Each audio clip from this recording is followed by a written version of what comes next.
Another very important thing to consider, because again this is quite unique unless you've got experience of the HPAT before, is the way that the scores are allocated. There are 100 marks for each section, but it seems a bit bizarre because the number of questions in each section don't divide kind of logically into 100. There's 44 questions in section A, so that would suggest 2.27 marks per question. 2.78 marks per question in section B and 3.3 marks per question in section C. However, it's quite common in tests such as the HPAT.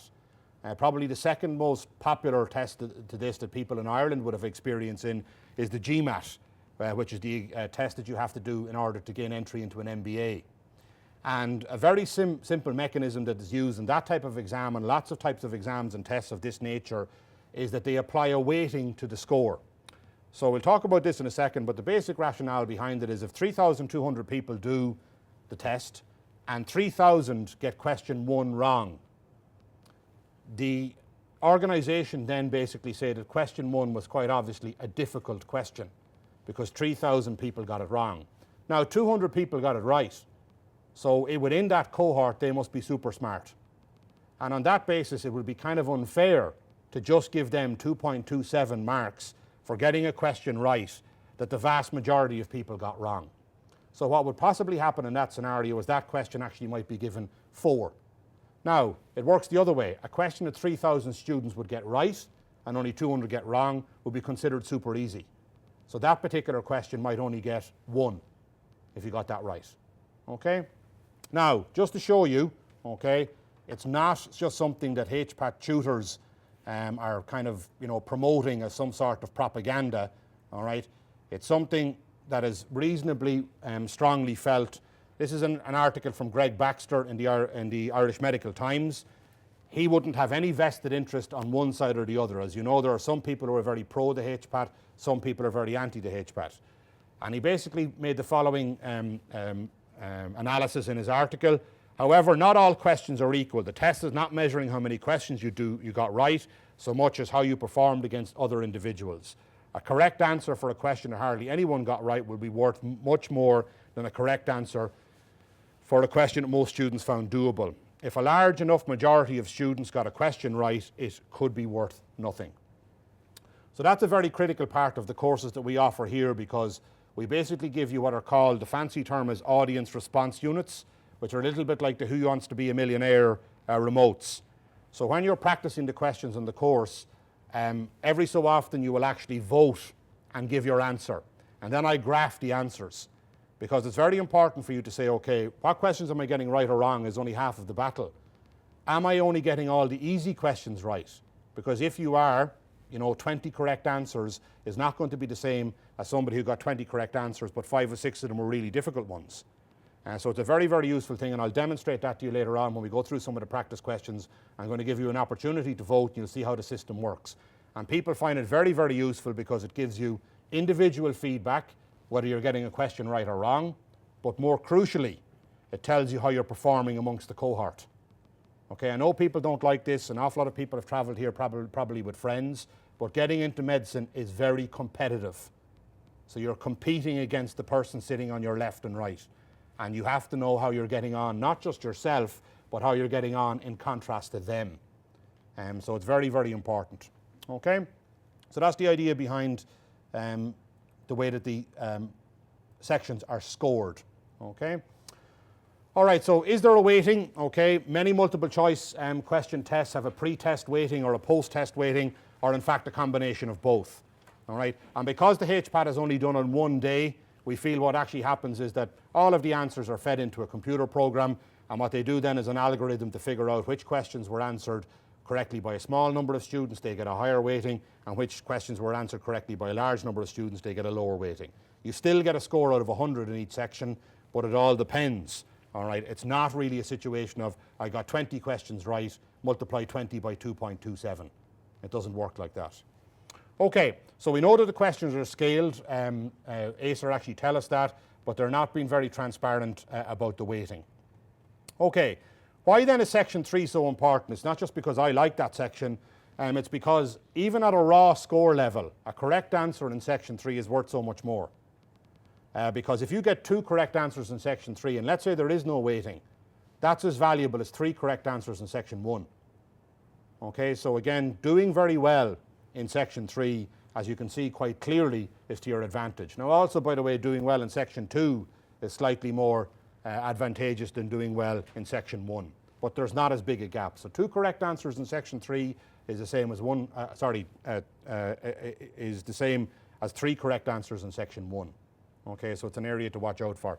It is an area where it's felt that students, depending on their background and gender being a part of that, and this was covered in the interim review, whereby they felt that male candidates did better in section 3, but then for obvious reasons female candidates stereotypically did much better in section 2. You know, it's just a fact of life. Females are far more emotionally intelligent earlier in their lives than men. Having said that, the reason why maybe male candidates do better in section 3, they haven't explained any causation, they've just stated it, but it evens out. So the guys do a little bit better in section 3, probably because in school you're conditioned as a male student to do woodwork and do technical drawing and do those types of subjects, and then they do a little bit better there. But then what happens is female candidates, because they're just more mature, it's just this fact of life, they do a little bit better in section 2, and it evens out. So they haven't found that there's been any advantage in the overall score between boys and girls. The interim report has proved that empirically, is that female or male candidates do not have any advantage or disadvantage overall, but within section 2 and section 3 there can be a little bit of a gender difference. Section 1, it doesn't seem to be a factor whatsoever. Okay, so again, I have obviously a personal bias towards section 3, but it's also on that basis, subject to that proposal being implemented or not, and would appear that it's not going to be implemented, or certainly they're taking their time deliberating about it, section 3 is very, very valuable. Okay, so the Leaving Cert points and the HPAT score, I presume most of you are aware of the idea behind this. Last year, obviously, there was a new variable in the bonus points for honours maths. Now, it didn't have as much an impact as you might think, because we all know about once your Leaving Cert points exceed 550, every 5 points that you get above 550 is actually then diluted down to 1. So the fact that you might get 625 points, the extra 25 points, cruelly, you know, only resulted in an extra 5 points towards your combined Leaving Cert and HPAT score. And I would suggest to you the difference between getting 190 and 195 in the HPAT, an extra 5 marks, is nowhere near as difficult as getting between 600 and 625 in the Leaving Cert. It's not even in the same stratosphere. So in actual fact, you know, once you break the 550, there is a serious kind of law of diminishing returns in relation to how valuable any Leaving Cert points are over 550, because they're divided by 5. And again, to get an extra 5 HPAT points might be an awful lot more doable than to get from 550 to 575, or to get from 575 to 600 in the Leaving Cert. Okay, so it's an important thing to consider. All right. So the Leaving Cert honours maths, and you'll see this, it only resulted in a small bounce in the points last time around, not as much as people kind of had feared, because again, people that maybe were using the honours maths subject as part of their 6 subjects, you know, they were people going over the 550. So the extra points they got were an actual then divided back by 5. So it didn't have as big a difference as some people thought. Okay, so let's take a look at it. These are the points that will be required based on last year, and you can see the trend here. Okay, slightly interesting development, I suppose, is that surgeons actually came in 3rd spot for the first time last year. That's probably an awful lot to do with the recession, and obviously the population in Dublin not being really in a position to pay for accommodation and other expenses by going and doing medicine in Cork or Galway. So you can see that all of these were based on random selection. So in actual fact, the figures that are there, in order to be absolutely secure of your place, you had to get +1. Okay, so obviously, let's say in Galway, there were 6 spots left for medicine, but there were actually 10 students and 737 points. And what happens, of course, is the 10 students' names are put into a hat and 6 are picked out. Now, the way to avoid that is to be a student with 738. And then that meant that you got straight in. Okay, so all of those points there were random selection. Okay, now in fact, if you look at the trend, you can see that it is certainly beginning to plateau. okay? And you can see, for example, that, and I would suggest to you that it's beginning to plateau because UCD and Trinity are almost the same points. Trinity is still always going to be the number one. It has the brand name, and people are going to want to do that. But again, look at how much UCD jumped last time around, 10 points. So really, the combined score, you know, and it's basically nothing to do with the Leaving Cert. Some people will get 625 in the Leaving Cert. It's the HPAT. You know, the ability for somebody to break 220, 230, it's a very rare event. So I would suggest at this stage that I think that that's basically going to be the extreme level of where the points are going to go. Okay? Now, it's important then to kind of break down where the actual Leaving Cert points and the HPAT scores blend into that. Okay, so let's take a look at the performance criteria in 2012, okay? Now, there's a very useful document produced every year, and again, it hasn't been produced yet. All we have is the one from 2011. So these figures are not from the last sitting because I just don't have them. And this is the document in question here, okay, which you can find on the web, all right? So you'll see here, undergraduate entry to medicine for EU applicants 2012. So this was from last year. And it then has, as part of it, it has a table which gives you some information on the actual scores. And I'll just make this a little bit larger to show you a section down here if I can. Okay, just to show you this is a fact, not some sort of a rumour. In 2011, so we don't have the figures for 2012 because this document has not been produced yet. Like I say, I think they're contemplating the proposals that are in the interim review. So Leaving Cert scores ranged from 515 to 600. Obviously, there was no bonus points for honest maths in 2011. And the HPAT scores ranged from 170 to 228. Now, something that's very important here, and this is, I suppose, what divides so many people on the HPAT. Up until the HPAT, so prior to 2009, okay, you hadn't a snowball's chance in hell of getting into medicine with 515 points. Not a hope. You wouldn't have been anywhere near getting into medicine on 515 points in the Leaving Cert. And the interim review that was done by this working group found that in 2009, 1/3 of people who got into medicine wouldn't have got in on the basis of their Leaving Cert alone. Now, unfortunately, there's also another side to that which upsets some people.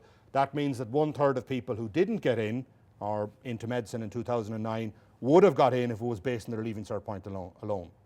And then in 2010, it was 2/5. 2/5 of the candidates who got into medicine would not have got in if they were competing against other applicants based on their Leaving Cert alone. Okay? And again, there will be some people who will be kind of horrified by the notion. Now, I don't necessarily like those type of people, that, you know, how could somebody possibly get into medicine with only 515 points?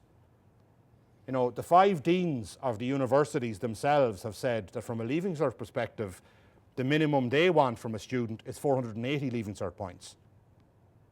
Right, that's what they've said is the standard. The only reason why the points have gone up to the 600 over the years is because of demand. It has nothing to do with the fact that you have to get 600 points in order to be able to be a good doctor. You have to get 600 points because you're competing with 3,000 other people that all want to be a doctor. So you have to basically beat their scores. So again, this is an important thing because now that person obviously had a very good HPAT, but like for a medical applicant in the old days, 515, now we all know that's a spectacularly good Leaving Cert, but for somebody applying to medicine in the old days, that would be considered ordinary, or it wouldn't be considered up to the standard. So this is a thing that divides an awful lot of people, okay? So again, Leaving Cert scores 515 to 600. We know for a fact from last year, although we haven't got the tabulated data, that some people did get 625, and we can reasonably speculate that some of those that got 625 went into medicine, okay? But the HPAT scores then ranged obviously from a low of 170. So in order for you to have got into medicine with 170 of a HPAT, you would have probably had to have 600 in the Leaving Cert, up to a high of 228, okay? So that's a thing to consider. And those are facts, not this kind of misinformation or myths or rumours that are out there. You can see it in black and white. Okay, so let's go back to this in terms of the lowest Leaving Cert points was 515, which was actually 5 less than 2010. So the Leaving Cert points were actually going down in terms of there was actually a student The previous year, the lowest that had got into medicine was a 520. The next year, actually, another person got in with 5 less Leaving Cert points. But look at it the other way. The HPAT went up. In 2010, the lowest HPAT was 161. In 2011, it was 170. So in actual fact, what's happening is the Leaving Cert results are kind of coming down, the HPAT results are going up. And there's more people being concentrated in the 190 to 220 bracket. Okay? All right, so we don't have the full information yet, and just to show you this, this is all available on the Acer website. You'll see this, and you can see there's quite a significant concentration of people. It's not the most helpful now curve we can get, but if you look at their 185, okay, heading up to 190, it's quite a significant number of people. And if you go onto the website, you can see the others, and you'll notice that it is quite a different curve. The curve has certainly evolved over the years, okay? So these are the results from 2012, and you can see there's quite a number of people concentrated in that area. That would have been far more of a gradual curve and sparsely populated in previous sittings. Okay, we can also see, although we don't have the full data, that somebody then increased the HPAT. Previously the highest score was 228, last year it was 238. But we still don't have the actual document from the deans of the colleges. Okay, so let's just move on then to probably a big question, all right? Now this is a guide, okay, just a guide, okay? How many points do you need, okay, in order to get into medicine? Well, if you're willing to lower yourself to go to Galway, which I always find very personal because I'm actually from Galway. Some people apparently, particularly people in Dublin, like they break out in hives if they travel outside the M50, unless it's down to oxygen or something like that. The idea of going down to Galway, like apparently is just, you know, a fate worse than hell, as Blackadder said, for some people. So, if you got 500 in the Leaving Cert, theoretically, now we know from the last set of data that the lowest is 515, but theoretically it would be possible with 500. Remember, the floor is 480. 480 is the minimum, but you obviously have to get a very, very spectacular HPAT score if you're getting 480 in the Leaving Cert. So from 500 up to 565, and obviously 565 is 625 Leaving Cert points adjusted. So the 550 is 1 for 1. The additional 75 is divided by 5. Okay, so that's where you get the extra 15. So 550 Leaving Cert points is 515 points for 50 for your HPAT. And then the additional 75 from 550 to 625, that gets divided by 5. So you get 550 plus 15 is 565. So for HPAT purposes, or sorry, for medicine purposes, even if you get 625 points in the Leaving Cert, the most Leaving Cert score that you can use to calculate your combined score is 565. Okay, if you got the 565, you'd only need 172 in the HPAT in order to get into Galway. However, if you got the theoretical low of 500, you had to be that student that got the 238. So that's where you need to be, and obviously you can figure it out yourself. As your Leaving Cert points go up, okay, your HPAT score can come down and vice versa. All right? All right, now I've rounded that obviously because Leaving Cert points have only 5-point increments. Okay, the lowest Leaving Cert points can be 480 in theory. Since the start of the HPAT, the lowest has been 515. The 2012 figures are not available yet. Okay, now let's take a look at the other extreme, Trinity. Okay, Trinity theoretically 510 is as low as you could have scored. And obviously we know then theoretically the highest you can get is 565. That's 625 Leaving Cert points adjusted. However, just to show you straight away, even if you got 6 A1s, including an A1 in Honours Maths, which is incredible, you'd still have to get 181 in the HPAT. And anything from 175 up is very, very good performance in the HPAT. So that's why you can see that, you know, Trinity is very, very competitive. Because if somebody didn't get 565, all right, obviously it's lower, their HPAT score has to be higher. Okay? So you could get 181 in the HPAT, or down to 238. All right, so again, you take a look at it there, you take a look at a student maybe that got 550, a student that got 550, all right, in the Leaving Cert. For Trinity, they would have needed obviously 196 in the HPAT, just shy of 200. Okay, so you can see again that that's what's involved if you want to be a part of that particular special group. Okay, so that's the idea behind that. So that's kind of where you need to be considering yourself. All right. So, if we can just go back to the handout. So what combined score is required? Okay, it's a nice round figure the last time they produced this, you know, because it divides in perfectly. 3,200 students did the HPAT, 480 places in medicine, so you have about a 15% chance of being successful. You can see here from some of the stats that have been produced on this, in 2012 the top 17% of HPAT scores were 181 or greater. And again, if you want to get into medicine, you need to be in the top 15% from a combined score point of view. Okay, what kind of HPAT would you have needed if you got 550? And I think that's a reasonable target for students that are applying for medicine. It's an incredible target in the Leaving Cert in a general sense. But if, you know, medicine is what you're about, you know, you typically would be somebody that is at the higher end of the curve in terms of performance. So again, if you got 550, you'd still need to get 187 in the HPAT for Galway, 188 for Cork, 190 for surgeons, 195 for UCD, and 196 for Trinity. Now, obviously, you know, and this is the thing we have to weigh it out. Let's say you got 560. Remember, those extra 10 points divided by 5. So all that takes is 2 off your HPAT. Let's say you got 580. You get an extra 30 points. All that does is take 6 off your HPAT score. So again, you know, hitting the 550, there is certainly a law of diminishing returns kicks in for any marks above 550. All right, the HPAT scores are 1 for 1. Every extra point you gain is an extra point. There's no adjustment made to those whatsoever. Okay, so the advice would be aim for at least 550 in the Leaving Cert and aim for at least 195 in the HPAT. And on the basis of, you know, I suppose the only place, if you got exactly those, you wouldn't get into Trinity. You would get into UCD though, and everywhere else. Okay, so at least 550, at least 195. You know, if you were happy to take Galway, you could get 550 and obviously 187. But again, those should be your targets. So 550 in the Leaving Cert, because every 5 points you get above 550, remember, it's divided by 5.